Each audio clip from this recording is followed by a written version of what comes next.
patience. Let me open up the Central Virginia Transportation Authority Finance Committee meeting for Wednesday, August 12th. This is call to order and welcoming everybody that's here. Also, there was a notice this week that Floyd Miles from Charles City County passed away. He was one of the board of supervisors up there for a while. And so as we stand, if we do a moment of silence and then do the Pledge of Allegiance, I appreciate that. So we could.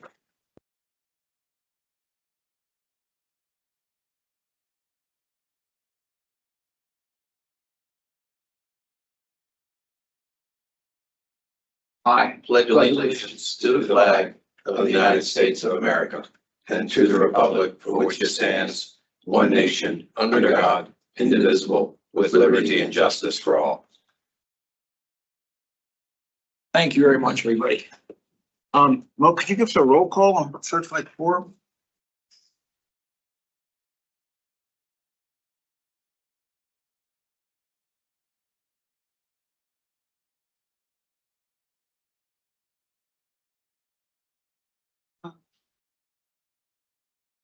It's Mayor Trevette Yes. was added. And Yes. who was removed? Through and free. Mr. Winfrey. Okay, gotcha. Town of Ashland, Mayor Trevette. Chesterfield County, Mr. Carroll. Yep. Henrico County, Reverend Nelson. Here. Goochland County, New Kent County, Mr. Moyer. Here. City of Richmond, Marabula. Commonwealth Transportation Board, Mr. Davis. Here.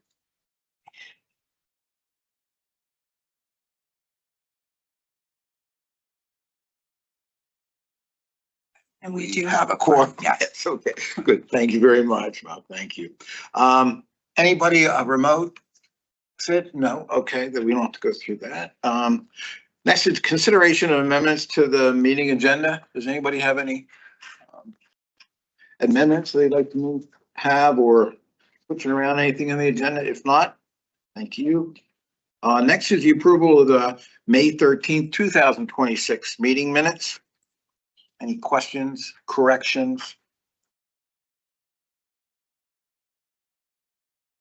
If not, can I get a motion? Motion approved. A second? Second. Okay, all those in favor, say aye. Aye. Thank you. Yeah. Next is open public comment period. This period of time is able to give the residents and people in the area a chance to have a comment. Is there anybody here that would like to make a comment or anybody online? No? Okay. Board number 5 is over to you, Mr. Parsons, for election of CVTA Finance Committee officers. Thank you, Mr. Chair. As the committee knows, we do annual elections for officers for chair and vice chair from the membership of the Finance Committee.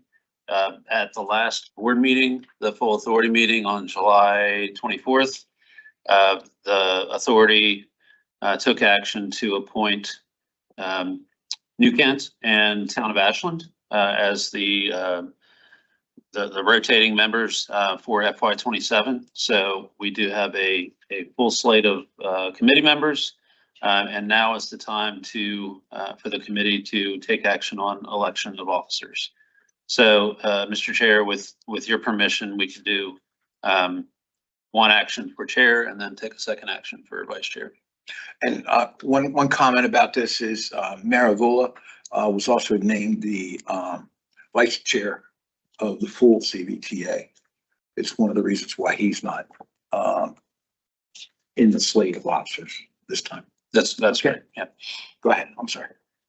Okay, so we would take the first action would be to take nominations from the floor for FY27 chair.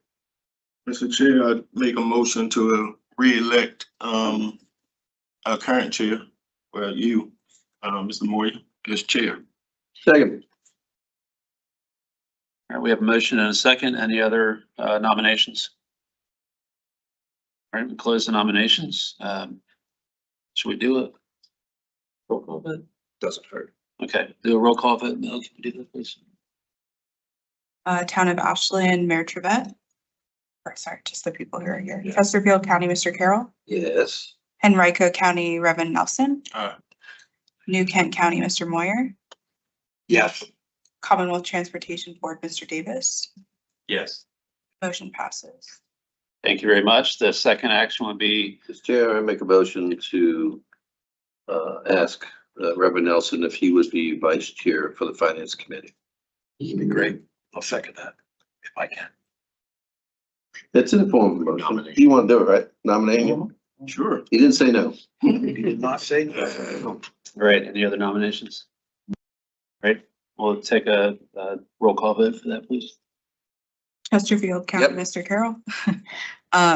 Henrico County, Reverend Nelson. Yes. New Kent County, Mr. Moyer. Here. Commonwealth Transportation Board, Mr. Davis. Yes. Motion passes.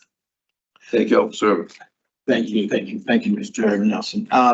Yeah, I just, it's my chance to do a chair's report, and all I really want to do is, thanks for your trust in me doing this position, and thanks to all the staff, especially Mo and Chet, for their help in this. And, Mayor Avula, was a great guiding light during this period, this last year also.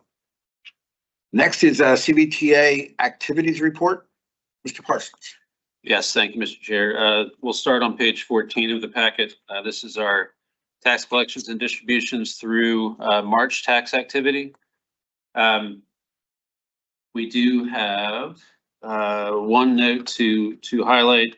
If you look at the interest income box at the bottom left, we do note the action from the July authority meeting to include the Plan RBA remuneration amounts from 23 to 26. So that was taken from the interest income, and we should be all square in that regard. We still have an available balance, as you can see, of 12.6 million in the interest income. We do have 2 more months of action before we can close FY26 records in terms of collections and distributions. Following that, page 15, 16, and 17 are quarterly reporting provided by Plan RBA.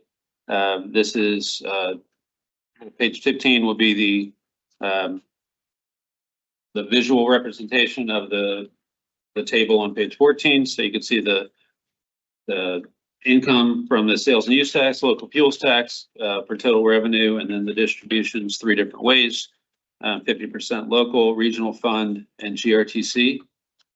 And then more detail on the following pages for 16 and 17 on the operating expenses, which has been approved for FY27.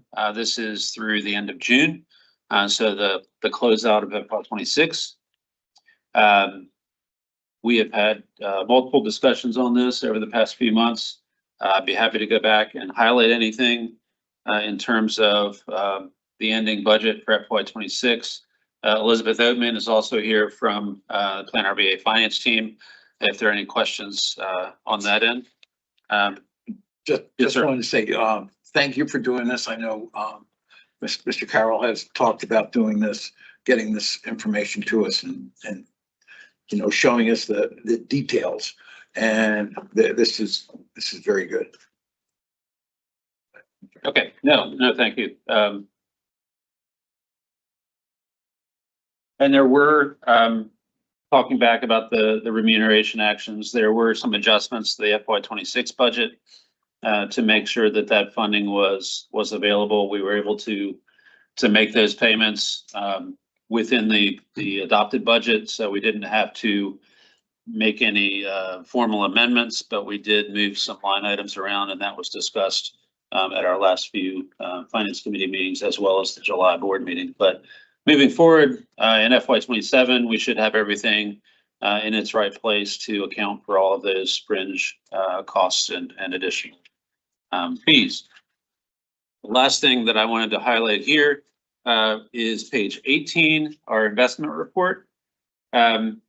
We do see interest earnings for the fiscal year that ended June 26 are trailing last year. Our portfolio balance has increased, but Federal Reserve rate cuts are negatively impacting earnings from 2026. Cash flow projections are going to determine how long funds may be invested moving forward. So we are working closely with our advisors as well as Ms. Longnecker's office to make sure that investments are done in the best way possible. Rates are expected to remain steady for the remainder of this calendar year, but we will obviously be watching those as the months move on. As I mentioned, Ms. Longnecker's here. Thank you for being here. If there are any questions from the Finance Committee in terms of investments, she is the expert, so I would be happy to cede time to that. Otherwise, I do have some additional information under this item about our year-end reporting. Ms. Longnecker, could you give us a little idea of what your thoughts are in the next 6 months? Right, that'd be great. Good morning. I am at a slight disadvantage because my staff member handled this since 21. Well, 22 because she came in December 21. But anyway, so she's been handling it nonstop until July 31st. And so we are in the process of hiring a position, full-time position, to do other things as well as this specifically. However, that takes time. So we have staff handling it. We have a new deputy of accounting. We have a new chief deputy, but he's been with me for a couple of years, so he's helping me as well. What we're looking toward, we have those large liquid pool amounts. They get a good interest rate, but we're looking towards something a little bit more. Again, as we've been saying forever, and it's kind of challenging, is a cash flow for what we're doing, what you all are doing, so we know what we can spend and for how long.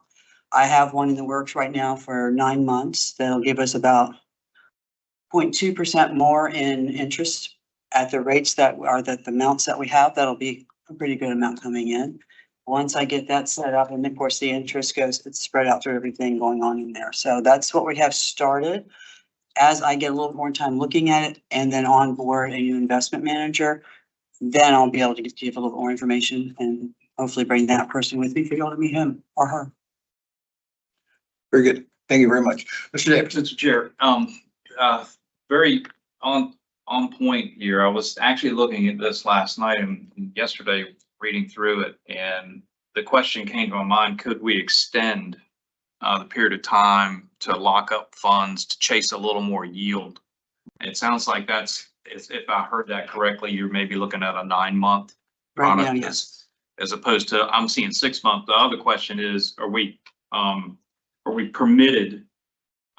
Is there anything in statute that says we can't look for a longer lockup to chase more yield? I don't think there is. But you know, certainly you can model out the pool of assets. You've got 300, almost it'll be 400 million here pretty soon. So a sliver of that perhaps could go into a longer term instrument to chase a little more yield and maybe get that interest number up a little bit more. So I think it's very timely to have that look in.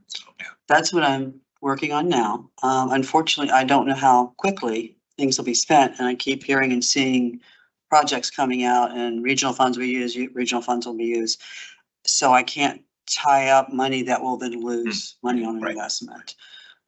We are working with an advisor. I have a broker as well that helps me to pull it out more, because obviously the whole point of this is for me to earn more for CVTA and for you all then to get further in projects. So as I can, I will, and I certainly can come back and report. I have been invited to attend monthly again, so I will be doing that. It's just a matter of the last 2 years have been a lot of RFPs and implementations in my office. Okay, So we'll be getting more going on, and I'll be bringing more information. Yeah, so just looking at the 12-month, I don't know if we can lock up for that long, but the 12-month was a little over 4%. So that's and when you look at a year ago, the year ago numbers were in that range. So perhaps if we could, put a sliver of this money in that's not used or won't be called upon to be used for projects. And to that, we can, perhaps realize more yield. If I can get a number that we know won't be needed, then I would be absolutely willing to do that. And it's whatever amount you all and the localities feel comfortable with tying up. Because again, that's the whole purpose. It's to earn money for it. So. I think Mr. Parsons may have some comments on that. Yes, to that line of questioning, we do have twice a year, we do a spend down plan, is what the term is, that the TAC provides updates on regional project funding. And they submit to staff a reasonably expected actual timeline for when they expect those regional funds to be used on projects. So, a project that has gotten regional funds, one may not start till FY27, one may not start till FY30. So using that spend down plan, we have a tool that was developed this past year by PFM to plug in those project timelines, and will give us a better idea of how much fluid funding we have at any one time that can then be put out for a longer investment term. We don't have any restrictions in terms of how long money can be invested in terms of the statute. But really, as Rebecca said, the restriction is we don't want to tie it up so that projects can't proceed when they're ready to go. Yeah. So I think we should have be able to, over the next month or two, be able to provide your office with Awesome. a reasonable expectation rather than a estimate of when that funding can be available. We've been working on this for a while. Yeah. To get this information to get positions so that the treasurer would have a better opportunity to invest in a longer term product that could be available for a better yield. It's just, it took us some time to get that in place, but it's there now, and I think it's gonna be a good tool. Very good. Thank you, Mr. Davis, for your comments, and thank you, Jen. The next is the local project quarterly report. Yes, this is, so the next couple items are kind of our year-end reporting. Page 20 is the local quarterly report, and this is actually our closeout for FY26. This is all of the projects around the region that have utilized local CVTA dollars, so that 50% revenue that goes back to localities. This, 5-6 pages, super detailed table is all of the projects that have seen CVTA local dollars expended on them. So this is great information. It shows the reach of CVTA funding. Just half of the CVTA funding is going into this table. We do want to highlight that this is the information now that your TAC members are using to provide for our annual certification. So either board chairs, CAOs will have this as the backdrop for signing that annual certification that the funding was used for the intended purposes set up by the General Assembly. So you can see we do have, and this is actually in a spreadsheet, so at any one time we can go in and expand all of these columns, so we can go back by quarter all the way back to FY21 to see what amount of money was spent from the local dollars on any of these projects. But the FY26 is highlighted here. And then on the right-hand column is the lifetime funding that has been put towards these local uses. I will highlight one thing that is a little different about the table. It's not new, but it's a little different, is that the Chesterfield category is kind of collapsed into debt service because a lot of the projects since Chesterfield passed its bond issue 2 years ago, there was a focus on using the CVTA local dollars to pay the debt service, but all of the projects listed in gray under that are being funded through that local bond. So it's the same as everything else. It's just that funding is displayed a different way. The next report. Yes. Before we move on to the next report, Sure. two things. One, I think it's really important that the community, if anybody's watching or anybody watches this later, you really need to go look at this list of projects. For the amount of projects that are being regionally done now that could have, God knows how long it would have taken to ever get to some of these projects, period. So this is really an amazing accomplishment for all of the localities working together in the CVTA, right? But to put together this level of regional transportation projects is absolutely amazing. It really is. And unfortunately, we don't have a room packed full of people or no news media from 6, 8, and 12 to cover something like this, which is probably probably the biggest success story in Central Virginia regionally. It truly is. When you talk about tax dollars that are being expended, that people are paying to make a difference in transportation, whether it's the Fall Line Trail or whether it's any of these projects, this is, and Reverend Nelson, your video was awesome. Yeah. So we really appreciate you putting the update video out like you did. It really is amazing. We've pushed it out, and hopefully people will pay attention and watch it. And then, Chet, you going around to the region, presenting at all of the Board of Supervisors meetings and City Council meetings, I think was extremely helpful. And hopefully some people in the community took notice. I think you even got applauded at one of them. That's right. Which is odd. Usually it's, if they had tomatoes, they would throw those instead. So it really is amazing work. And then last, I do want to commend Rebecca Longacre and her staff for all of the tremendous work that they've done. If you look at that list that we just looked at a minute ago, and it talks about the investments that have been made since we started this, it's getting increasingly better every year. Now, some of it has to do with more money being in the pot. Yeah. But you still got to invest it right. And so they've done a tremendous job. Thank you, Mr. Chair. You're welcome, Mr. Carroll. I know the one number at the bottom of that sheet for the regional was $270 million of regional projects, local projects from this regional fund. So that's very commendable from the start. Great. The next report of good news is on page 27. So we just looked at the local dollars, the 50%. This is the 35%. So all of the projects that competed for regional CVTA dollars, including the big ones like the I-64 GAP,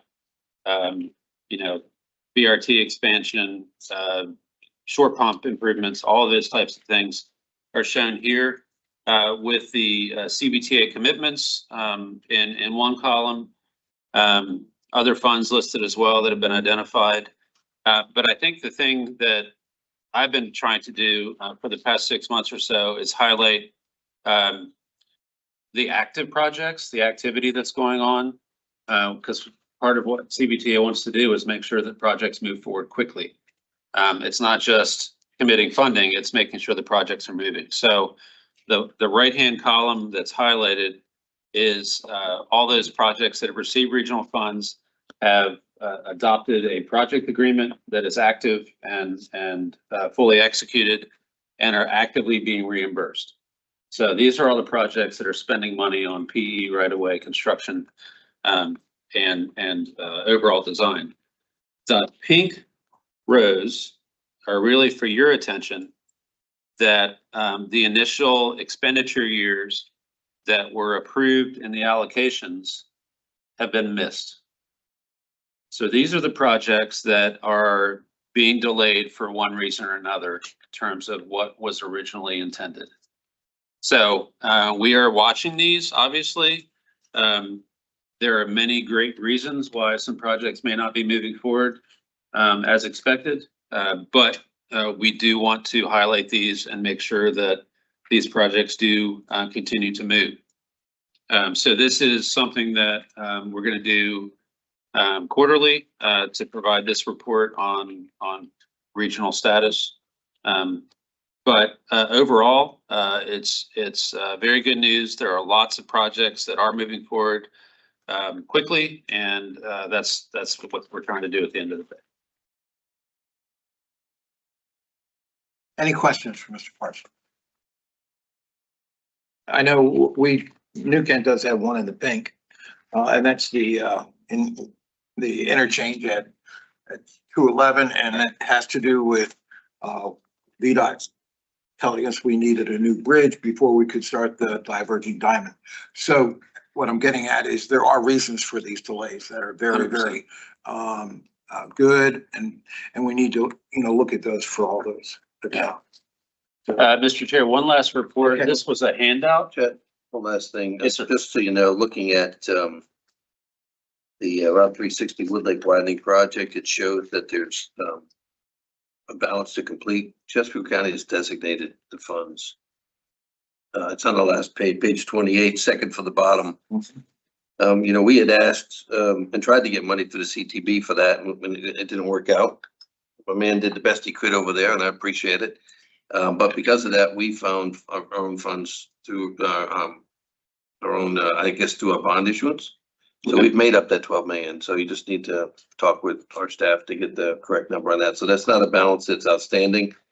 And we're actually moving forward on that project. It's just, I think, we had initially released through the CVTA a couple of years ago on the first allocation, I think $750,000 for preliminary engineering. Yes, and that's on the first page. Yep. And so that's a project that's going to move forward. I'm just waiting for them to tell me when they put it out for bid. So. Thank you. The last report that I wanted to provide was a handout. This is back to local dollars, but this is the expected projects that will receive local CVTA dollars this existing fiscal year, so FY27. This has been reported by localities, so staff just compiled what was reported.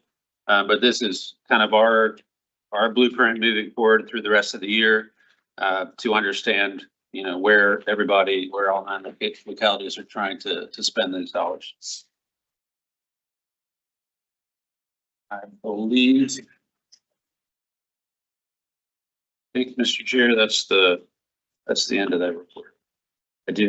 I can report on the TAC activities. If you could, that'd be great. Sure. So the TAC met on Monday, the 10th, and took action on a couple items.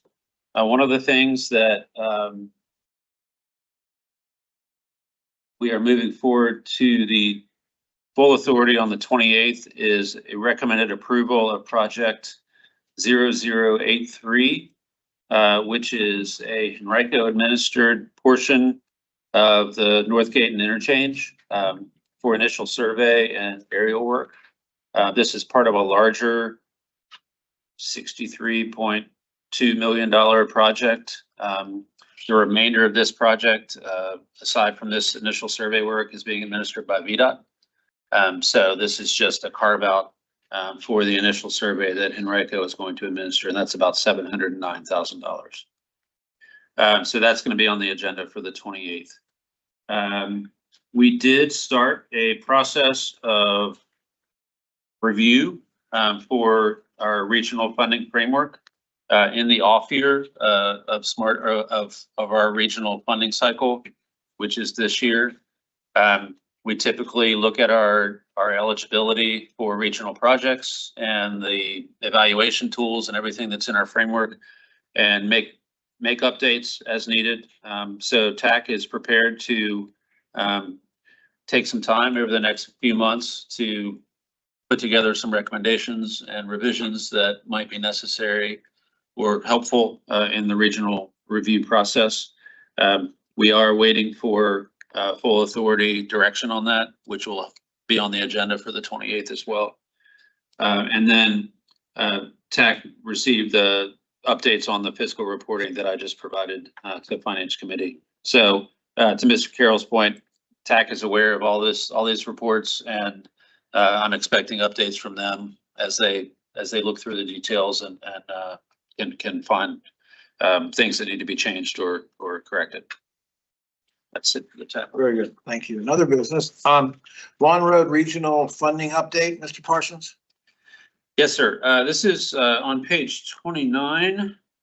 The staff report. Vaughn Road is a an overpass, a rail overpass in the town of Ashland. In 2022, they applied for and received just over 5.3 million in CVTA regional funds for this project as a leverage amount. I think the overall project cost was somewhere between 35 and $40 million.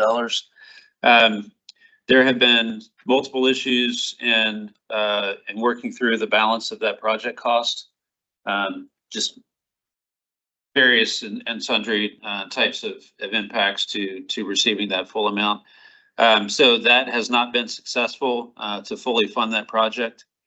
The town is continuing to work with Federal Railroad Administration, DRPT, and other organizations, even VDOT, to try and find ways to make this project move forward.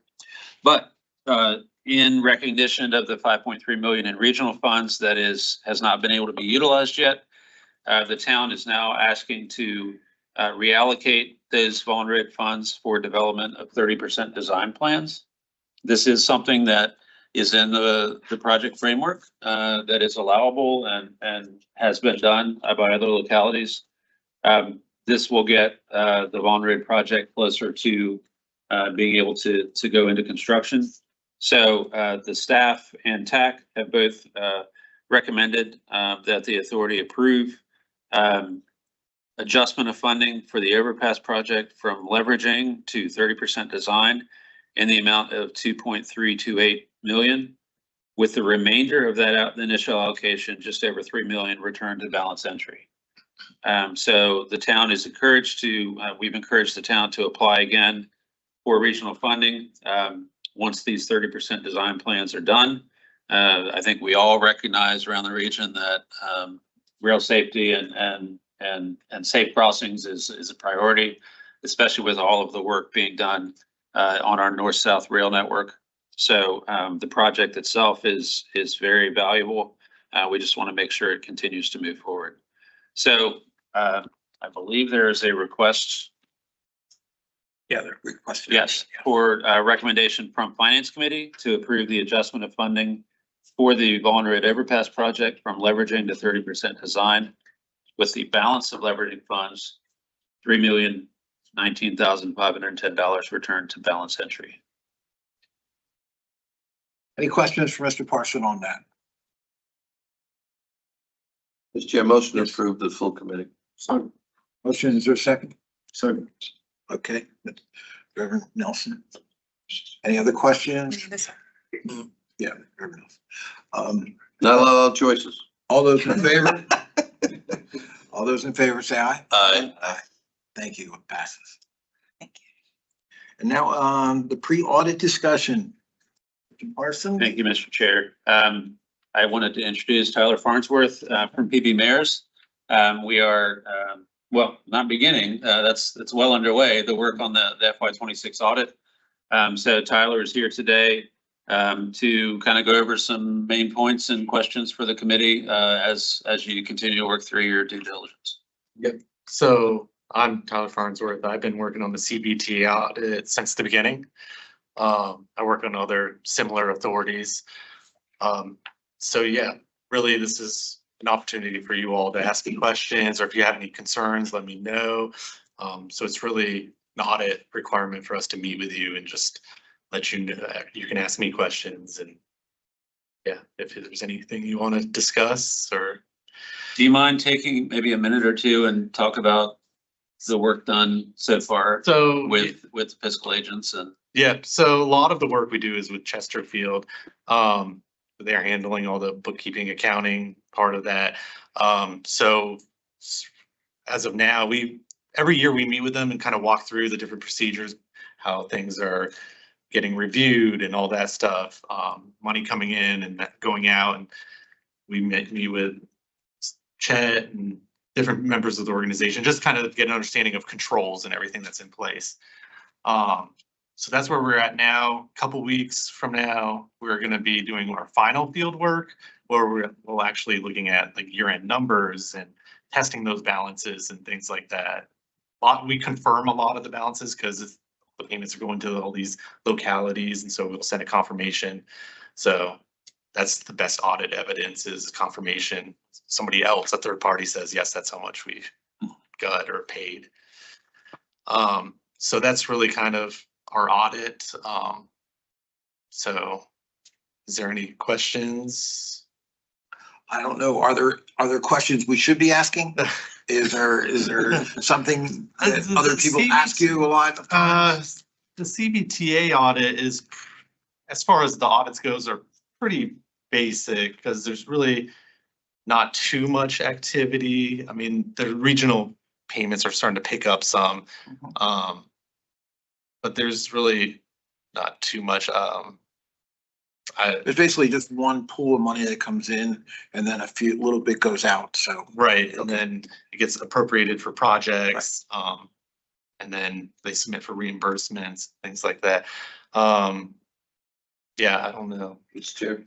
There's multiple levels of controls in place because you have all these different organizations involved. You have Chesterfield County, you have Plan RVA and City of Richmond. So a lot of people from different organizations are looking at the transactions. So that gives me a little bit of level of comfort with everything.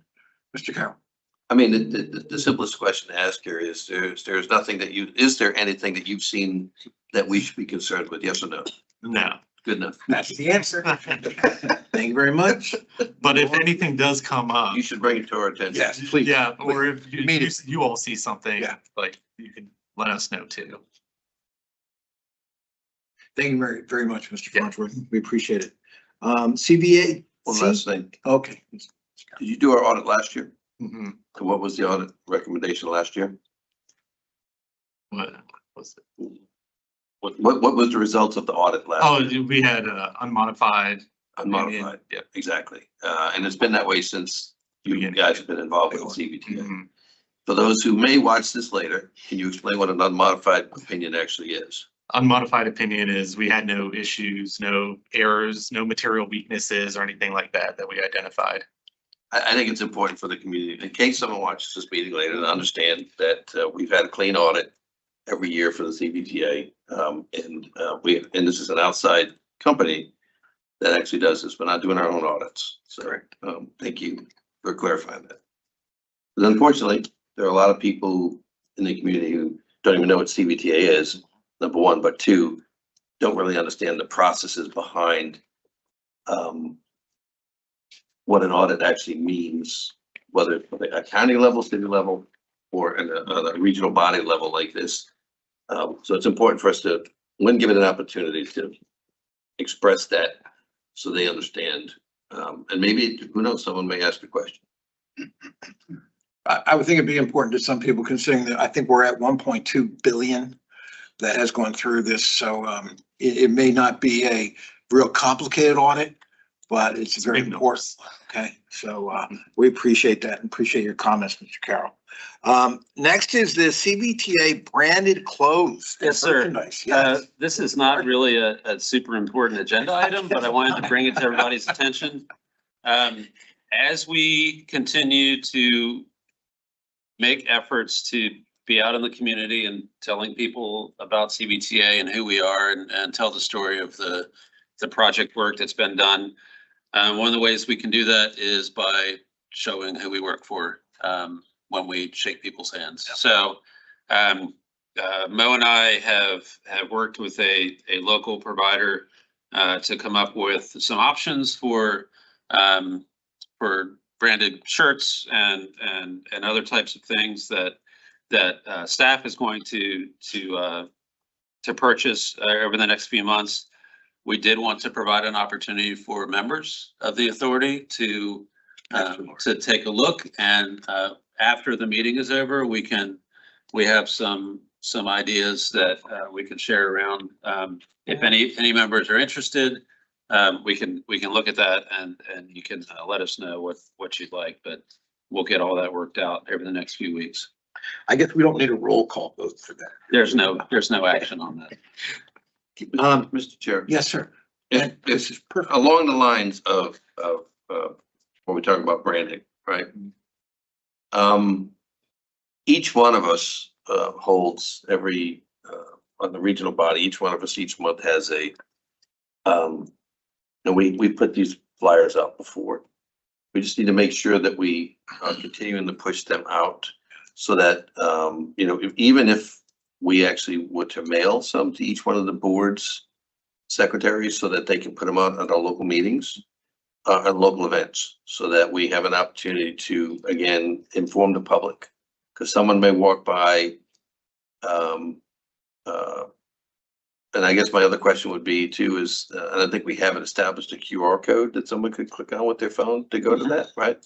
So, you know, you again, post a flyer in your boardroom meeting, someone could just hit with the phone and go, oh, what's CVTA, right? I can get that information that way. Or if we're holding the community event, like I held last night in one of my districts, I had a lot of information about parks there last night, but I could have had a CVTA flyer up to say, click on this. So just any way that we can continue to push that out, I think is a good idea. Very good, Mr. Carroll. And that leads me right into Finance Committee member comments. Any comments from the three of you? Reverend Nelson, you good? Yes, sir. Quick comment. Yes. I'm working on Marianne and Grinley coming in at the next full body Very good. meeting on the 28th. That'd be great. Is that right? I think. Yes. Yes, Um, August 20th. So working on that, they may be able to be here for a short period of time, just to do an intro with names and face. That's great. So, FYI. Thank It'd you. be really good to have them here. That'd be great. Mr. Chair, last thing, want to thank you for your service as chair and thank you for continuing. Thanks. I want to thank Reverend Nelson for his service last year as the chair of the Chair. CVTA. He did an outstanding job. And thank you for stepping up to be vice chair of the finance committee. Thank you for it. Thank you very much. Next meeting is September 9th, 2026, 9 a.m. here. And if I could get a motion to adjourn. Move. Oh, all those in favor? Aye. We all said aye. Thank you very much, everybody. He didn't break your record, but not bad. He got on. It wasn't bad. You know.